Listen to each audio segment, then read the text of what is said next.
Welcome to HB RV Lifestyle, the podcast. They call me the Honey Badger because I give it to you straight and transparent about the RV business and the world, and I am the host. See how I kind of changed it up a little bit, right? Today's episode is a really good one for you folks because I'm going to answer a question I was going to answer on the live stream on Saturday, but I decided to answer it now.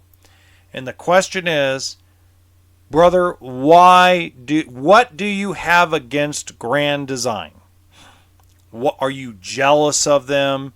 Is it because they're so good looking? Is it because you don't sell them? And the answer is none of the above.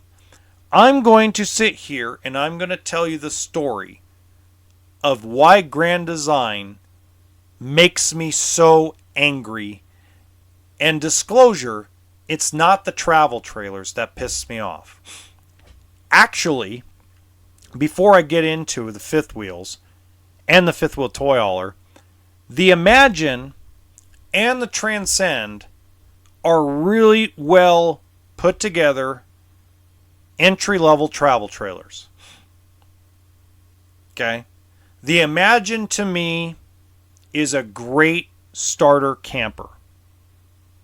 I've been through it. I have one on the lot that's used. It's really well put together. I put it up there alongside Coachman Freedom Express, Rockwood, Flagstaff. I put it up against Cougar on the Keystone line. I would put it up against the Jayco Eagle. To me, really great product. So it's not all of Grand Design that I hate. Transcend, to me, is equivalent to the bigger Coachman Clippers, probably close to the Jayco J Flights. So basically a well put together travel trailer, heavy as shit, but still a well put together travel trailer. And to me, the Imagine and the Transcend should be the flagship of what Grand Design should be about. But it isn't. It's all about the solitude and the reflection. And I'm really going to end the momentum. And I'm really going to bag on the fifth wheels because that's what pisses me off the worst. So what I'm going to go back to is I'm going to give you the story.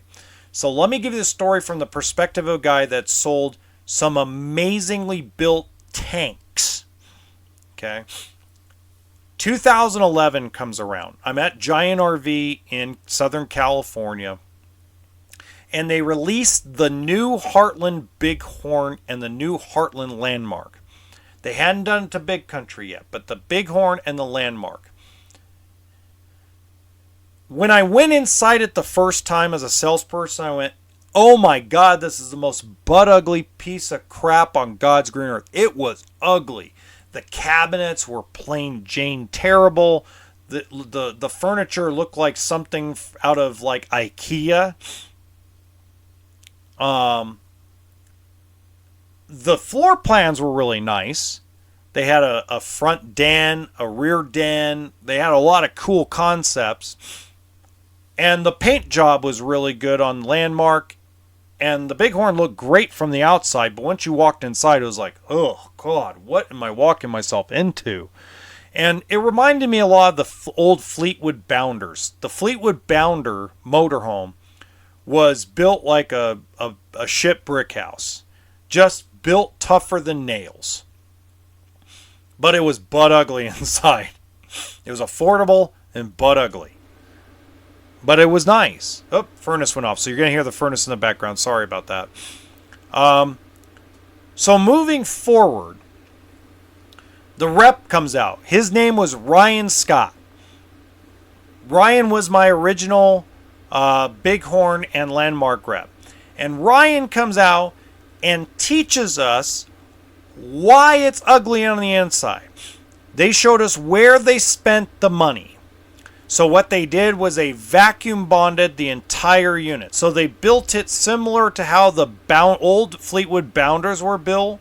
So what they did was during the gluing process of the sidewalls, the roof, the floor, the subfloor, the basement, and right below the bed, the subfloor by the bed, or by the pin cap, if you guys know what I'm talking about, okay? Because you know there's that pass-through, big pass-through storage.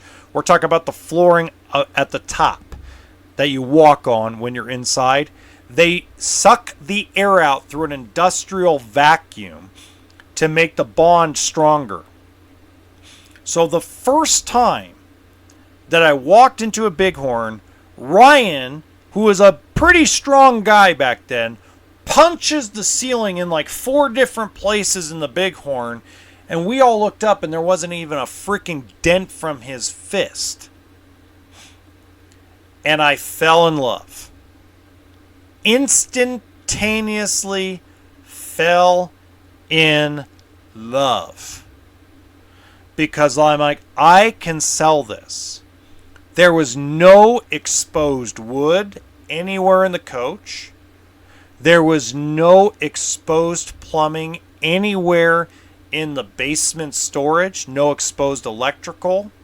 And then the best part, guys, was watch this. If you ever find a 2014 or 15 Bighorn, watch this. The panel board that they used to hide the electrical and plumbing from the basement had 3 layers of insulation, fireproof insulation. And the goal behind this was to have people be able to go to 0 degrees. They were 0 degree tested, Landmark, Bighorn, and then eventually Big Country. And you could turn on your furnace. You didn't have to cover your windows. You didn't have to go skirt the coach. You could literally walk up to a campsite in 20 degree weather, flip on your furnace, turn on your heat pump, and you're done. And your lines aren't going to freeze. Your water, your waste tanks aren't going to freeze, and you're not going to freeze. I sold the shit out of Bighorn and Landmark, because especially when we get a Montana on trade, and then I would take what we all did, every single person that sold that Heartland product, before people walked in, we had to explain why we're showing them the unit and why they should buy a Bighorn. And we explained nothing but the construction, because we knew if a woman walked into the Bighorn without any of the explanation of why it looks ugly on the inside, they wouldn't even listen. Their eyes, no, this is not as pretty as the Montana. This is butt ugly compared to the Montana. But once you got him in front of them and you explained how it was built, their eyes opened up about the interior. And a lot of people put their own furniture in, put a couple throw pillows, paint the cabinets their own color. Normal stuff. So 2016 was the last year they were built like that. And then all of a sudden, all hell breaks loose with Grand Design. Oh, did you see the cabinets? Oh, did you see the floor plans? Everything's so unique inside. They thought of everything. And then they had an axle recall. In 2016, as soon as I heard about the axle recall, I knew that this was just the beginning of the end for the beginning of the end of all the headaches. But no, it kept going because it's so beautiful and so gorgeous and everything's so great. It was put on a pedestal.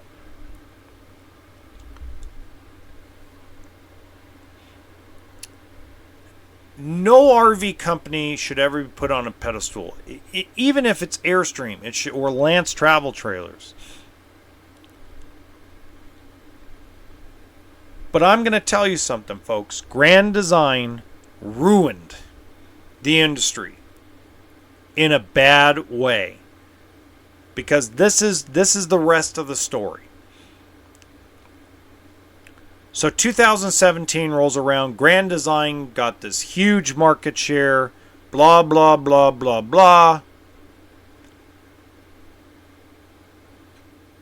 And slowly but surely, all those beautiful construction items, all that beautification of all that was, all that beautiful construction, all that beautiful full-time RVing, all that pitch, everything else went out the fucking window.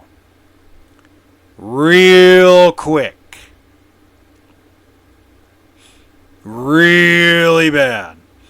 Because now Heartland and Jayco and Forest River and even back then Winnebago, now all of a sudden we got to focus in on the cabinets because Grand Design's selling everything because of the cabinets.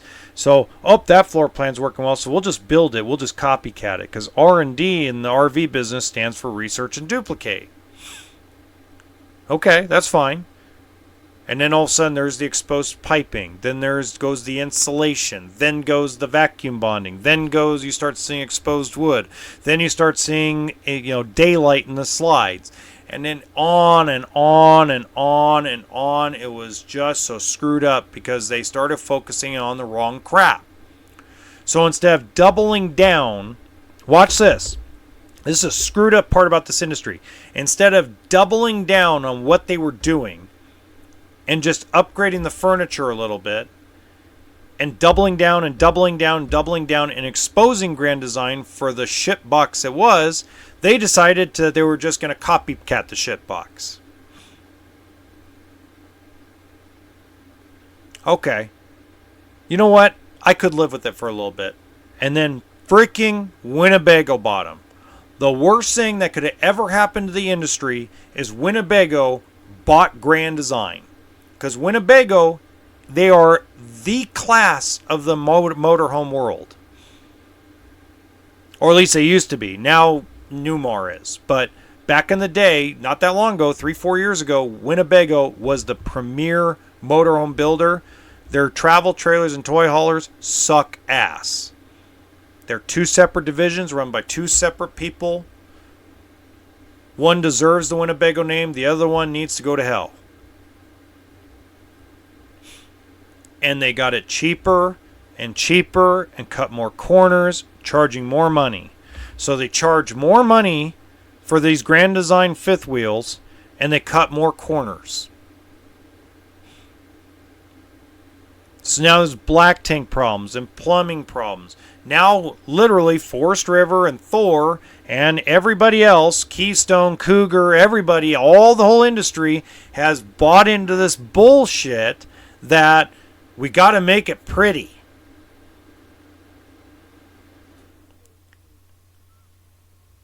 I mean, anytime anybody says to me they're going to buy a Grand Design fifth wheel of any kind, I tell them, get the extended warranty. You're going to have disastrous problems in 5 years. Oh, you're so full of it. And I'll get people in the comments section that's telling me, oh, I've never had a problem. Good for you. You must not use it that much. Because I have people that are full-timers that live in them that have $8,000 and $10,000 bills that they have to pay to fix their rig. Because 5 years later, with the way Winnebago plumbs the shit, they have black tank problems. This year alone in 2023, or I should say last year in 2023, it wasn't that long ago, we replaced 27 black tanks between momentum, reflection, and solitude. And every one of them had the same damn plumbing installation. Every one of them had stupid ass written all over the plumbing, the electrical. It was ridiculous. I've had 5 momentums here in the service department that have had major electrical problems 5 years later. We're not talking about anything the customer did. We're talking about design problems because Winnebago on the towable side are horrible. They only care about their margin. They don't give a rat's ass. So what's sad is Grand Design, eventually you guys are going to catch up. It's not going to happen for a few years. Give it 5 more years, and when people start bitching and complaining online that they're spending 10 grand to fix their unit 5 years later, and pretty soon with inflation up to $15,000 5 years later, and they were sold a bill of goods, trust me when I say Grand Design won't last. Now I'm praying and hoping to God that Alliance RV, and I'm praying to the universe also that Brinkley RV doesn't sell. Hopefully the guys that started Brinkley are the same people that started Grand Design. You better keep it up, man. Don't you dare sell it, because the minute you sell Brinkley, they're just going to cheapen it up. And don't you dare cheapen it up. Don't you dare do what you did to Grand Design. Don't you dare ruin the industry even more than you already have. That's why I'm angry with Grand Design, because their fifth wheels ruined the industry in a bad way. They're built like crap in the guts.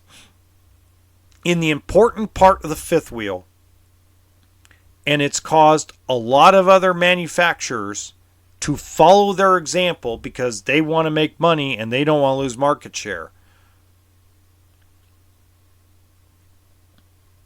I will guarantee you that Heartland RV will be out of business in 5 years.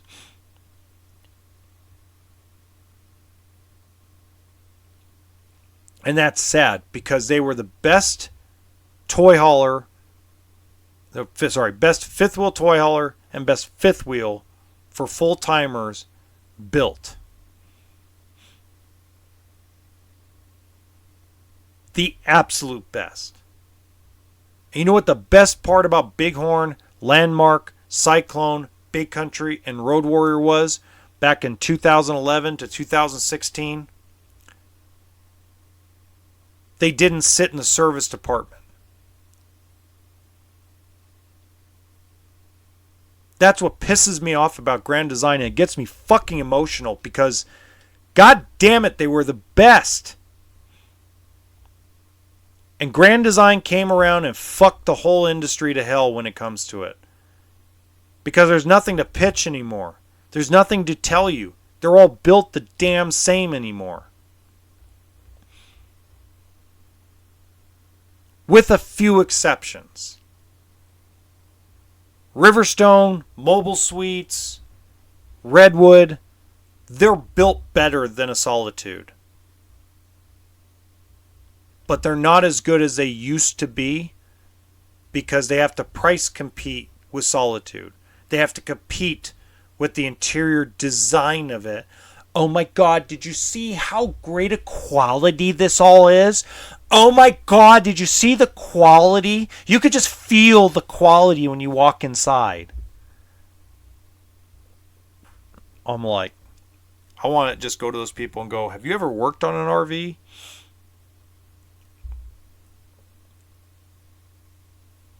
So now you have the answer. You know why I can't stand Grand Design RV. The fifth wheels. The travel trailers, whole different ballgame.